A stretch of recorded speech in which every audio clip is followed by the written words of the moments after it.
প্রিয় মুসলমান ভাই ও বোনেরা, আসসালামু আলাইকুম। আশা করি আপনারা ভালোই আছেন। আজ আমি অত্যন্ত গুরুত্বপূর্ণ ছোট্ট একটি দোয়া নিয়ে দ্বীন প্রচারের উদ্দেশ্যে আপনাদের কাছে পৌঁছায় দিতে চাই।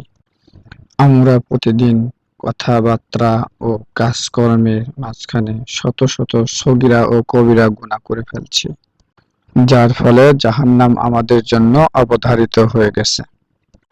আমরা জাহান্নাম থেকে কিভাবে মুক্তি পাব, কিভাবে আল্লাহর কাছে মাপ চাইব? তাই আমাদের দয়ার নবী আমাদের জন্য একটি ছোট্ট দোয়া শিক্ষা দিয়ে গেছেন। যারা আমার ভিডিওটি দেখছেন দয়া করে একটা লাইক দিতে ভুলবেন না।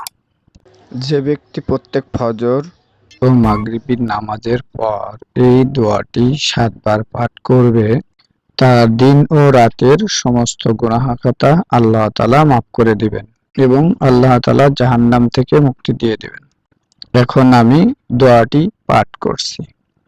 আল্লাহুম্মা আজিরনা মিনান নার, আল্লাহুম্মা আজিরনা মিনান নার। এইভাবে দোয়াটি 7 বার পাঠ করতে হবে।